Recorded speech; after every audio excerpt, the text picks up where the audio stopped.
Namaskar and welcome to Indian Diplomacy, a window on India's foreign relations, India's major international partnerships, India's involvement in solving global problems, and also regional and international issues that have an impact on India's security and economic rise. Viewers, in this episode, we are taking up terrorism emanating from Pakistan, impacting Afghanistan, and vice versa, and how this southwestern region of Asia is burning and the situation is getting worse and deteriorating day by day.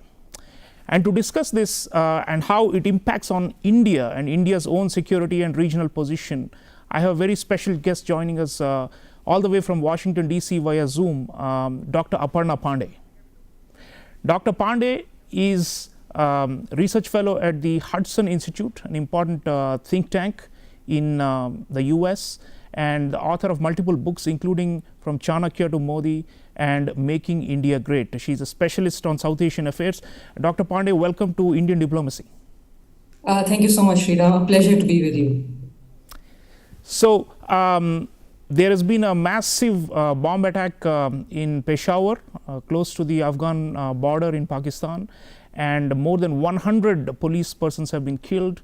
This is one of the worst incidents of terrorism that the region has known, and this is of course a symptom of a much worse problem which is deeper and ingrained, and you've been studying this for a long time, the insecurity, the pervasive insecurity on the AfPak border region, and now it's getting worse as we speak, and it looks like this is an inferno that's going to burn up many things on both sides of the border and possibly beyond. So why do you think this is peaking right now, and why has all semblance of normalcy just gone for a toss in this region?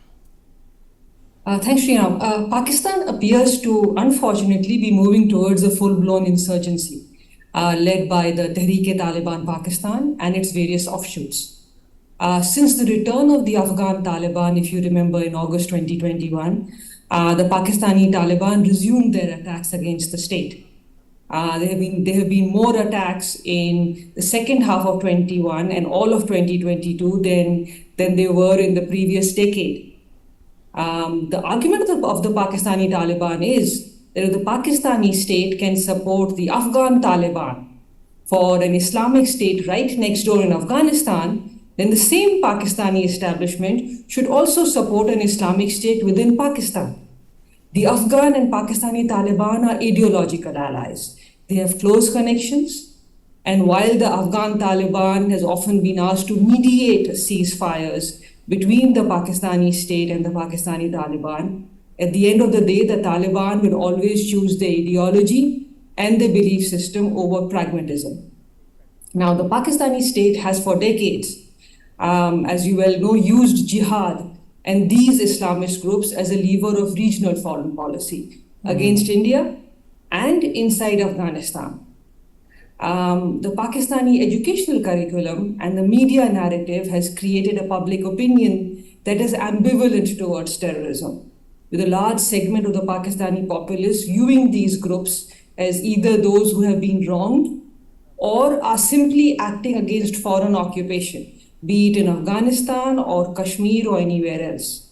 And so the Pakistani state has always followed a 2 steps forward and often 2 or 4 steps backward policy on terrorism. It acts against some groups, it allows other groups to revamp, but it never fully crushes all the groups. Otherwise, a group, the Pakistani Taliban, you refer to the recent attack. Let us go back almost 8 years or 9 years.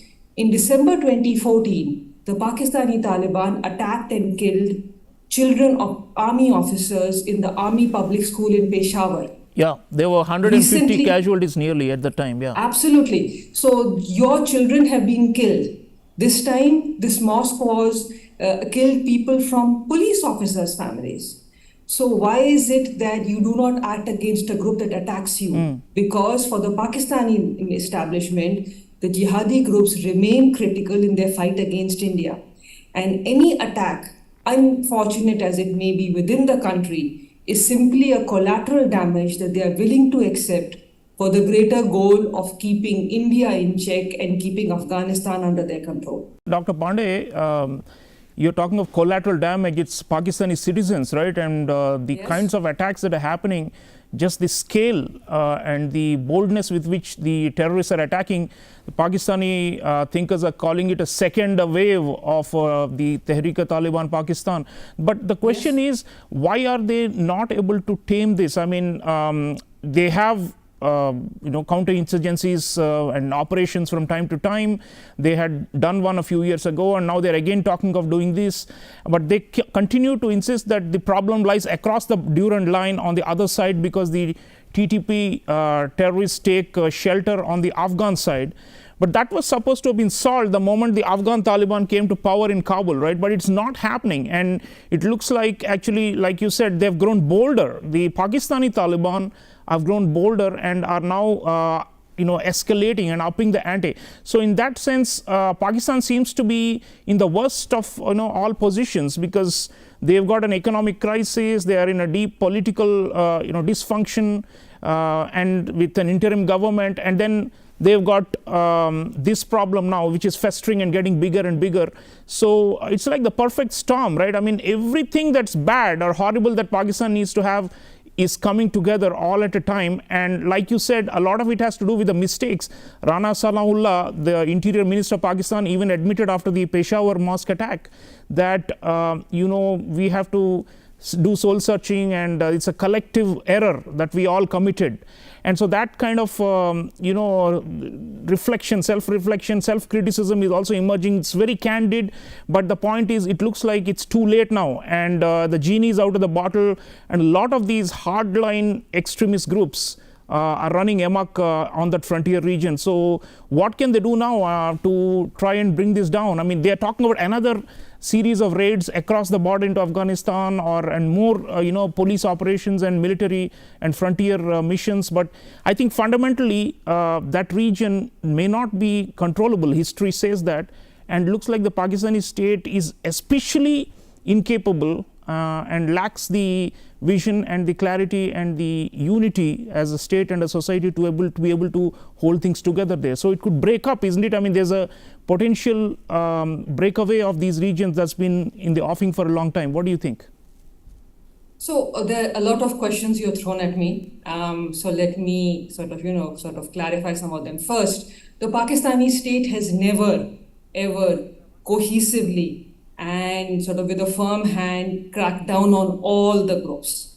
It has played favorites. It has cracked down against some groups, but not against others. Sort of all of its various operations in the frontier region, in Khyber Pakhtunkhwa and the FATA region, have been half-hearted. They've been against some groups, but not the others, and they've allowed many of the groups at that time to sort of simply walk into Afghanistan and stay there. So they haven't really acted against them. And sort of they have not tried to either change the narrative, they're not trying to change the public opinion, and the Pakistani military has been reluctant to do so, because they still view these groups as allies, whether in Afghanistan or vis-a-vis India. Second, coming to the region as being uncontrollable, I would dispute that. The Pakistani army has never tried to control that region, because they have believed that keeping that region uncontrollable was good for them vis-a-vis of their Afghan policy. What has been Pakistan's Afghanistan policy? Their Afghanistan policy has always been that the regime in Afghanistan should be anti-India and pro-Pakistan. And so they have supported the Mujahideen groups in the 70s and 80s, and the Taliban after that. The problem is the presumption in Pakistan has always been that an Islamist-led Afghanistan will resolve all of Pakistan's problems. Remove India and the Indian influence from Afghanistan, it will resolve the Durand line, the border issue, it will resolve any of the security challenges. None of that has happened. And finally, the belief by Pakistan and the Afghan Taliban that the rest of the world would simply accept what happened in August 2021 in Afghanistan and move on has proven to be Pyrrhic. And so all of these sort of, chickens which have come home to roost are things which have been there for a long time in Pakistan and Afghanistan. Absolutely. The Afghan Taliban, sorry? No, so it's a grand miscalculation and a failure of strategic imagination, it seems, and that's had a adverse impact now on Pakistan. It's paying the price. The chickens have come home to roost, says Dr. Aparna Pande. Viewers, I have a very interesting news report about why 2022, the year that just passed, was the worst ever at the Durand Line in terms of security incidents, and why it's so hot in terms of shelling and border conflict between Afghanistan and Pakistan. And let's watch this report and continue the discussion with Dr. Pande.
Viewers, you just saw how the situation at the Durand Line has significantly deteriorated. Coming back to you, Dr. Pande, why do you think the Afghan Taliban, who had received Pakistani establishment support for so many decades, why are they now becoming so assertive and non-cooperative? I mean, we all remember the famous image of the Pakistani intelligence chief arriving triumphantly in Kabul in August 2021 when the Afghan Taliban took over, and openly joking with reporters, as if they had conquered the country. And now it looks like Afghanistan is rebuffing Pakistan so openly, and the clashes show that it's getting worse and worse. And this kind of situation was unexpected, because most analysts predicted that it was a victory for Pakistan, and they thought the Afghan Taliban takeover was a grand success for Pakistani strategy. But now it's completely boomeranged on them. So how do you explain the increasing conflict between Afghanistan and Pakistan? Actually, Sreeram, I would disagree. I mean, I'm one of those who for years has written, and I wrote in my dissertation about 12 years ago, that those who follow Afghanistan have long warned that no regime in Kabul has ever accepted the Durand Line, which is the border between Afghanistan and Pakistan. Taliban 1.0 did not accept it, and we need to remember that, but people have forgotten because it's so many years ago. And there was little likelihood that Taliban 2.0 would do that.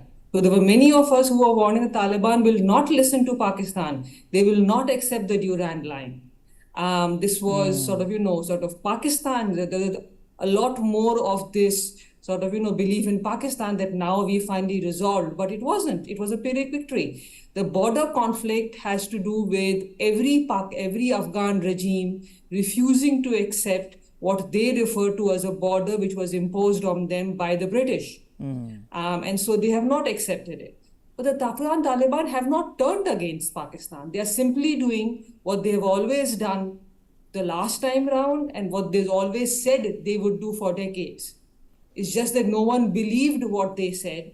They thought it was their ideology. They thought they would change when they came into power. People moderate when they come to power. But that's a fallacy. The Taliban have a strong ideological belief system, and they have refused to change it. Similarly, they refuse to recognize the Durand Line, and they won't recognize it.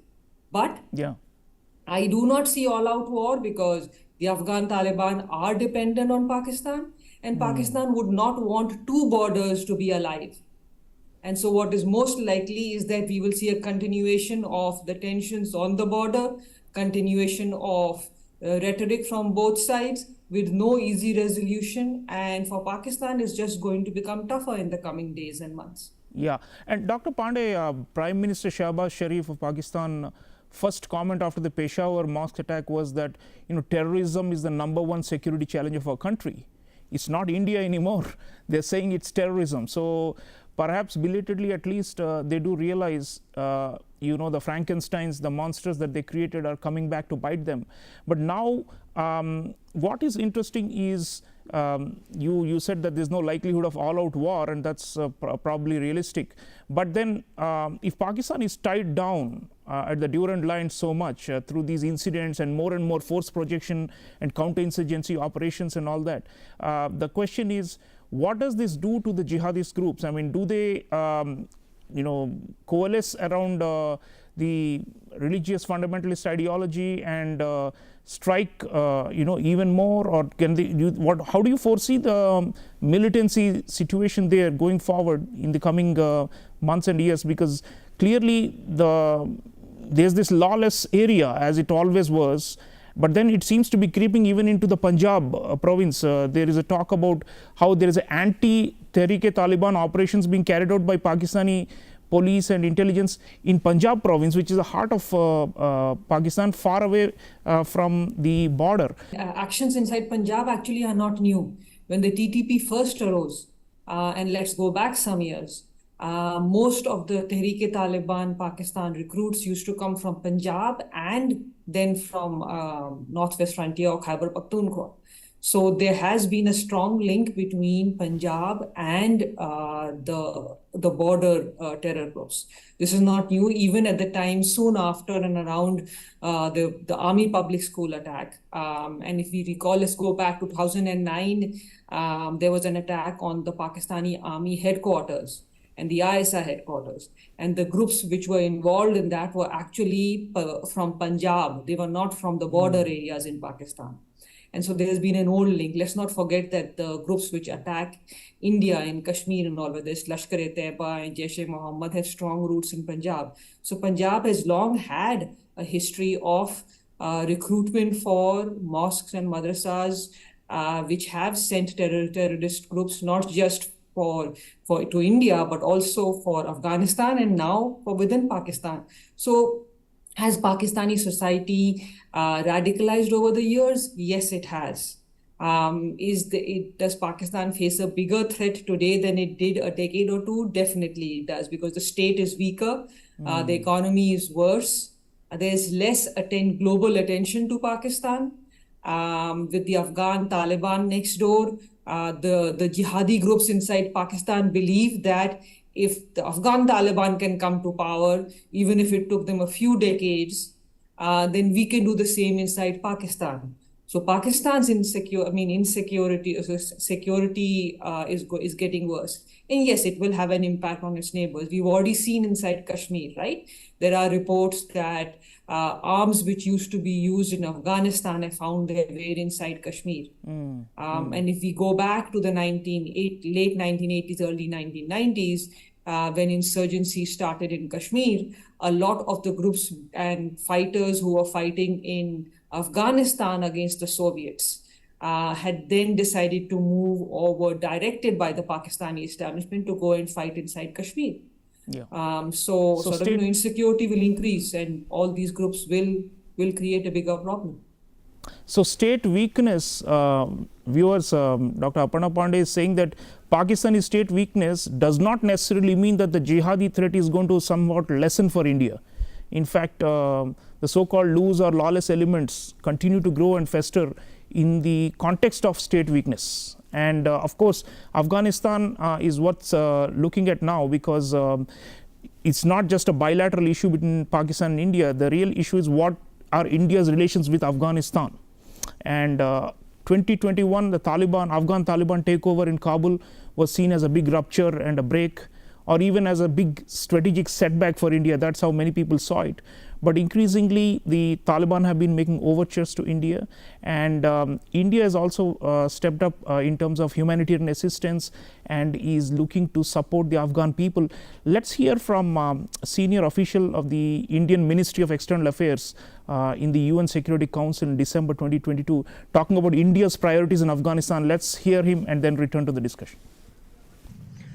On the political front, India continues to call for an inclusive dispensation in Afghanistan, which represents all sections of the Afghan society.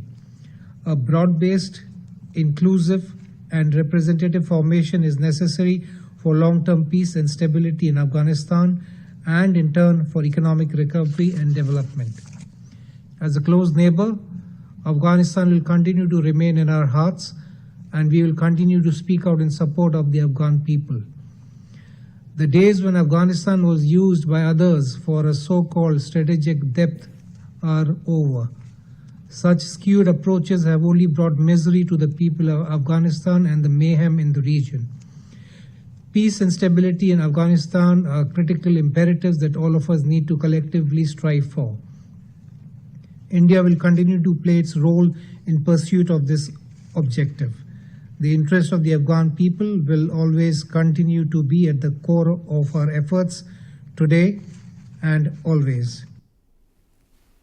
So, interests of the Afghan people always foremost for India, says Mr. Sanjay Verma, Secretary West of Ministry of External Affairs at the United Nations. Dr. Pande, you see, we seem to have lost the plot when the Afghan Taliban took over in 2021. But it looks like this perfect storm between Pakistan and Afghanistan, which we've been discussing, may be creating an opportunity for India to claw its way back and to stage a comeback in Afghanistan. And the Taliban have said that they want India to invest in urban projects and to help with continuation of the unfinished developmental works that we had done when the previous UN recognized government was there. And we have opened our embassy, the charge d'affaires there, not yet an ambassador. But the point is, India seems to be, as the contradictions grow between Pakistan and Afghanistan, Taliban ruled Afghanistan, it looks like better tidings geopolitically, or opportunities are opening up for India. Of course, India has taken a stance about the human rights issue in Afghanistan and about status of women and all that. But when it comes to the core realpolitik, it looks like the Pakistan-Afghanistan clash or tensions do create a chance for India, right? I mean, that is something that we should be looking to exploit, do you think? Or how do you think India should be approaching this fracas at the Durand line and between these two neighbors? I think we must remember that at the end of the day, India's strength and India's influence in Afghanistan comes from its soft power. Afghans love Indians, and the reason is because of the massive amount of developmental assistance, humanitarian assistance we have given Afghanistan over the decades, the old historical ties, the fact that many Afghans have studied in India, and the fact that even today, India continues to give humanitarian aid, developmental assistance to Afghans, and we must continue with that. That is what at many levels ensured that irrespective of what Pakistan tried to do in Afghanistan, the majority of Afghans continued to like India and Indians. And that will irrespective of whether the Taliban stays or Taliban goes in the coming decades, we should continue our relationship with the Afghan people. However, can we leverage the friction? I would be wary on that, and I'm skeptical. The Taliban are not pragmatic people. Yes, they need development assistance. They have no knowledge on how to operate or run dams and projects. They are not their biggest problem is that both Afghan Taliban and Pakistani state believed that once the dust was settled and the Americans withdrew, the global community would simply accept the reality and allow trade and aid, and the Taliban would have access to funds and they would be legitimized. That hasn't happened. Most humanitarian groups have withdrawn and left recently as the Taliban's own actions have made it worse and very difficult. So India is one of the few countries whose aid continues, and India will continue to do that. But the Taliban are ideological, and their ideological allies are the Pakistani Taliban and the Pakistani state. They are not India. And so their view of India will remain the same as the view of any jihadi group towards India. And so India's ally, India can have a tactical relationship with the Afghan Taliban simply to provide aid and assistance. But beyond that, India's allies will always remain the people on the street, the educated Afghans, and the nationalist resistance. Absolutely. And of course, one must not forget that the Afghanistan itself is going through a severe crisis that's even bigger in magnitude than what Pakistan is facing. and Taliban are unable to prevent attacks on foreigners in Afghanistan, and even the Pakistani embassy in Kabul itself has been attacked by one of the so-called ISIS linked groups. So yes, it's a pervasive insecurity, as I said, viewers, and Dr. Aparna Pande is saying that India must still be wary and watch out for the ideological threats that these groups pose, and of course they are also quite potent and could potentially reignite fires in Kashmir, and we are on the watch out for that. The point is, Afghanistan, Pakistan both are down in the dumps, and that's not great news, because you have millions of young people who are looking for a purpose and looking for a livelihood, and who could be lured into the terrorism business. So it's not good news at all, but nonetheless the Pakistan-Afghanistan clash is worth studying, because that possibly contains a grain of hope. I want to thank Dr. Aparna Pande for sharing wonderful insights and expertise. Thank you so much, Dr. Pande. Thank you, Sreeram. Pleasure to be with you. So viewers, do you think about Afghanistan-Pakistan border, the terrorism problem, AFPAC as the Americans used to call it, is smoldering. It is burning, and it's going to get a lot worse before you can possibly see any stability or peace in that region. And the cross currents of it will affect India, and we need to be proactively involved in trying to shape the outcomes in that region. But there are limits to how much we can do when there are hardcore jihadis ruling in both these countries. So keep watching Indian Diplomacy, and I'll see you again next time. Take care.